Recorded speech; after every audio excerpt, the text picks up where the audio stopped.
Good YouTube, it's your boy Swqqqy back with another reaction video for the Swqqqy Live channel.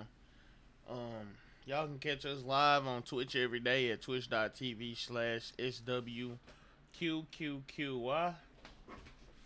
And today we're gonna be watching Kai Cenat Mafiathon versus IShowSpeed US Tour. Who made more money? Me personally, what does it matter? Both of them are young, black, successful men. What does it matter who made more money? But we're gonna get straight into it. I fuck with both of them, but I ain't gonna lie. Kai Cenat had like what, 1,000,000 subs times $8. That's a lot of money. But you never know. Speed, you know what I'm saying? Speed. Let's get into it. Two streaming giants, two massive events, one question: who really won? This is Speed's America Tour versus Kai Cenat's Mafiathon 3. When IShowSpeed announced his America Tour in late August, nobody expected what was about to happen. Speed was about to go on a 35-day non-stop journey across the entire United States, and he wasn't planning to turn off the— Man, I live in Mississippi, but I only live like 40 minutes away from Memphis. And I fucking missed Speed because I didn't know exactly where he was in Memphis because I'm not technically from Memphis. But if I would have been able to see Speed, bro, that would have been like such a motivational boost for me to make better content and stuff like that, bro. But hopefully one day, chat, we can meet Kai Cenat and Speed. Maybe do a stream. You never know how, what could happen. But yeah. the camera once. The concept was simple but insane. Speed would travel from state to state, city to city, meeting fans and exploring America in real time. No breaks, no days off, just pure non-stop content for over a month straight. And it wasn't just on one platform. Speed decided to multi-stream the entire tour on both YouTube and Twitch simultaneously, reaching fans everywhere. His bus became his mobile streaming studio, rolling through over 25 states, while cameras captured every moment. Speed does America, chat.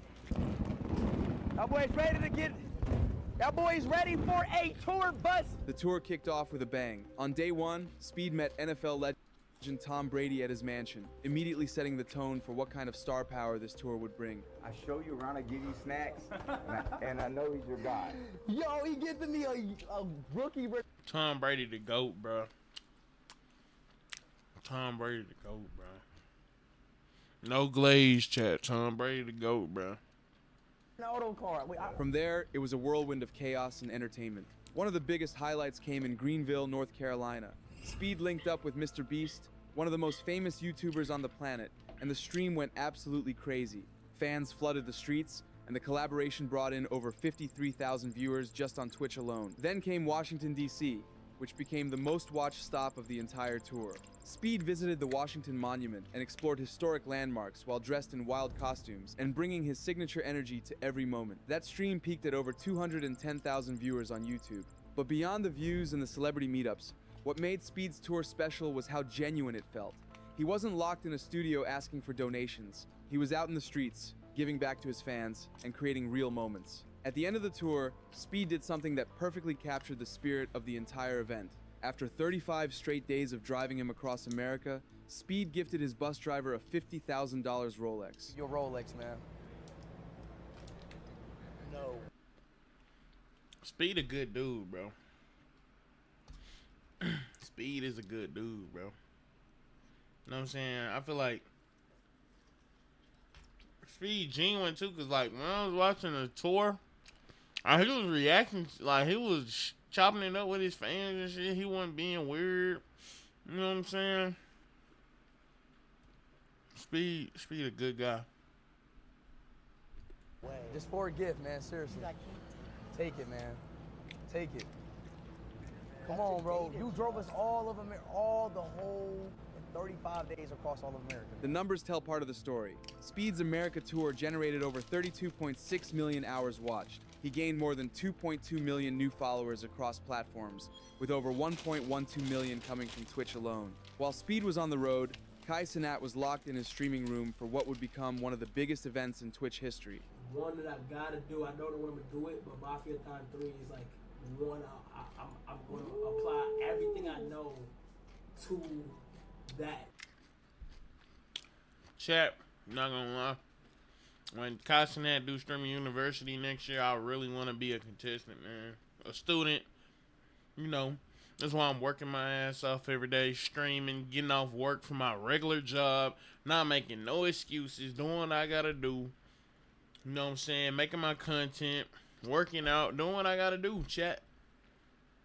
Like, motherfuckers can make up excuses all day, but do you really want it? Is the question. Some people be like, oh man, I got a job, I'm too busy, this and that. Bro, if you want it bad enough, you will sacrifice and make a way. You know? Oh, that's gonna go crazy. So like, I don't know when I'm gonna do that, but that's the big boy. Okay. Cause that's the big boy. I ain't never say this chat, but that might be the last one.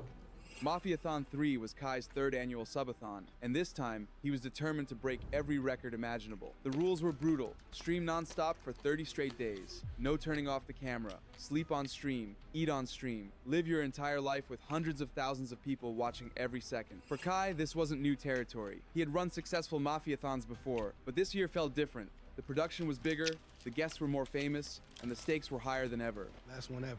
Ever. It's a trilogy. Okay. So this time, we gotta go bigger than ever. How you gonna go bigger than Mafiathon 2? I mean, you did 30 days, 24/7. Like, that's insane. This time, we're going for 1 million subscribers. Oh, that's crazy. 1 million? Nobody's ever done it. Okay, so say... Throughout September, Kai's stream became the place to be. He brought in celebrity after celebrity. Snoop Dogg stopped by. Kim Kardashian made an appearance. The guest list read like a who's who of entertainment, but the grand finale was what everyone will remember. On the final day of Mafiathon 3, LeBron James himself walked into Kai's stream. The basketball legend didn't just show up for a quick hello either. He stayed, played around, and in a moment that went instantly viral, LeBron cut off Kai's dreads to celebrate the streamer hitting over 1 million subscribers. That final stream broke records. Over 1 million people tuned in live to watch the celebration. It was the biggest moment in Kai's streaming career and one of the most watched streams in Twitch history. By the time Mafiathon 3 ended, the numbers were staggering. Kai had generated over 84.7 million hours watched. He peaked at over 1 million concurrent viewers, setting a new personal record. And he didn't just break the Twitch subscriber record. He completely shattered it with over 1.1 million paid subscribers in a single month. But not everyone was impressed. As Mafiathon 3 went on, a new term started spreading across TikTok and Twitter, Begathon. People began accusing Kai of constantly begging for subscriptions during his streams.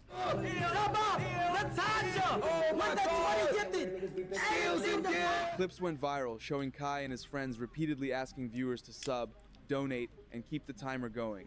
Comments flooded social media, calling out what they saw as endless cycles of showering, begging for subs, bringing on a guest for 10 minutes, then begging for more subs. Damn, Travis, if you gonna fucking hate my nigga,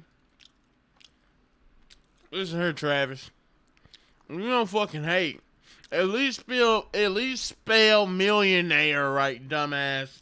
Nigga said millionaire. Man. Begging for subs, bringing on a guest for 10 minutes, then begging for more subs. Fans who had supported Kai for years started feeling like they were just being treated as ATMs. The criticism got so loud that Kai had to address it directly during the stream. You guys have to understand, this is how I always did my Mafiathons. This is how I always done my Mafiathons, bro. Like literally always. Looking visibly stressed, he told his chat that this is how he had always run his Mafiathons. He seemed genuinely frustrated that people were suddenly turning on him for using the same format he'd always used. But here's the thing, whether it was fair or not, the perception had shifted. While Speed was out gifting his bus driver a Rolex and creating genuine moments with fans, Kai was trapped in a cycle of asking for money to keep his subathon timer running. The contrast became impossible. Bro, come on now, let's not act like Kai didn't give the Clover Boys iced out necklaces and shit at the end, and the whole production crew, bro. If you're gonna make it seem like Speed giving his bus driver a Rolex, at least include where Kai gave out gifts too, bro. Like, these damn videos be so fucking one-sided, bro. We see what side you taking, bro. Both of them are both successful, good, genuine guys, bro. Why make it seem like Speed is better than Kai or Kai is better than Speed? impossible to ignore. Speed's tour felt like he was giving back to his community. Kai's marathon started feeling like he was taking from his. So who actually made more money? Let's break down the numbers. For IShowSpeed's America tour, the revenue came from two main sources. On Twitch, Speed averaged around 16,000 subscribers throughout the 35 days. At $5 each, and with the typical 70% split that big streamers get, that brought in roughly $56,000 from subscriptions. But the real money came from ads. In September alone, Speed streamed 720 hours to an average of over 11,000 viewers. That translated to approximately $1.2 million in Twitch ad revenue just for that month. Add in the days from late August and early October, and Twitch brought Speed around $1.5 million total. YouTube was where Speed really cashed out though. His tour streams racked up over 93 million views. And because these were long streams with tons of ads, the revenue per 1,000 views was much higher than normal videos. Using conservative estimates, Speed likely made over $5 million from YouTube ad revenue alone.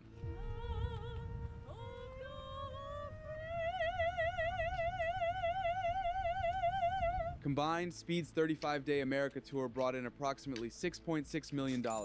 Now for Kai Cenat. Remember those 1.1 million Twitch subscribers? At $5 each, that's over $5.5 million right there. But Twitch ad revenue is where Kai really made his fortune. Kai averaged over 130,000 live viewers for the entire month of September across 696 streaming hours. Using the rate that Kai's own friends have shared publicly, for every 1,000 viewers watching for 100 hours, streamers can earn around $15,000 in ads. When you do the math on Kai's viewer numbers and streaming hours, the ad revenue alone comes out to roughly $13.5 million.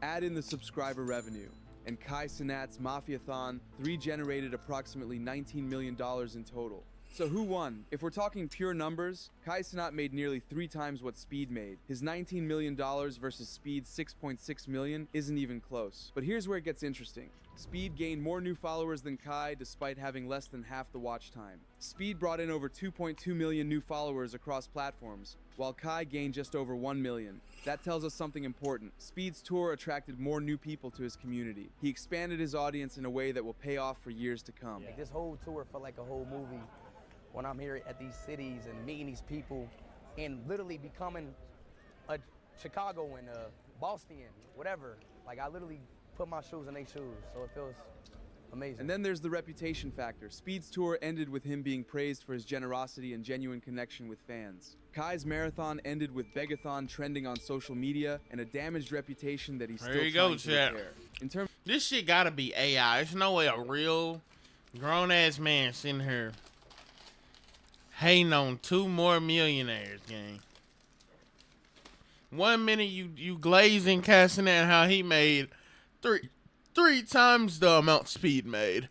And then the next motherfucking minute you talking about how motherfucking Speed did way better numbers than Kai. What the fuck, bro? Bro.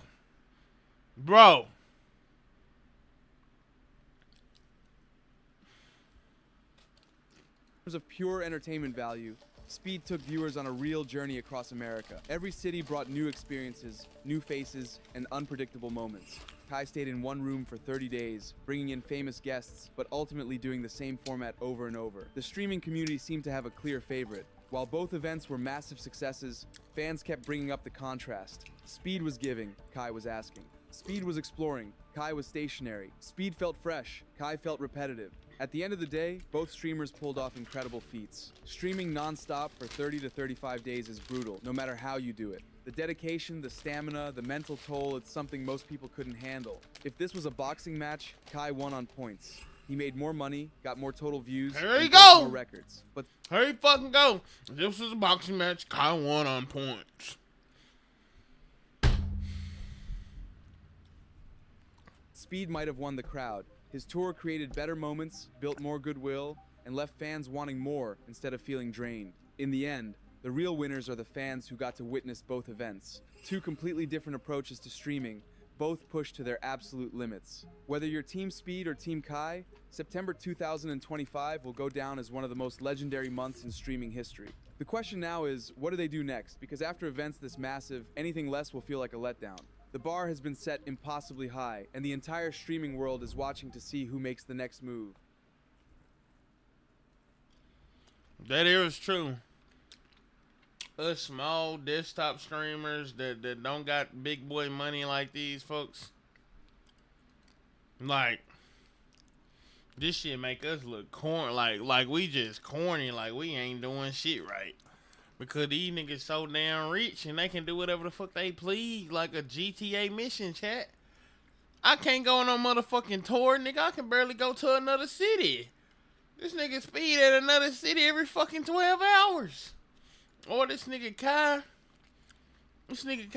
in the room with my whole damn childhood. Like, me, I'm in the room by my motherfucking self with my bed in the background, gang. And a fucking picture on the walls, man. Look at this shit, chat. LeBron James ain't in my motherfucking room, is he? Like, how do you supposed to compete with some shit like that? But, shout out IShowSpeed, shout out Kai Cenat. Hopefully Swqqqy can be on y'all level one day. But right now, man, I'm doing with what I got. You know what I'm saying? I thank God for what I got. But I just can't, you know what I'm saying? Like, bro, I can't compete. And I ain't in competition with no another man anyway, but genuinely, like, everybody attention span is so bad now because it's so much good content out. It's like, damn, I don't even know what the fuck to watch no more. Like, that's how motherfuckers really think. So you really got to be different when it comes to this streaming and this content creation stuff, bro. But if y'all like the video, comment, follow, you know, subscribe if you're new. It's your boy Swqqqy and I'm out.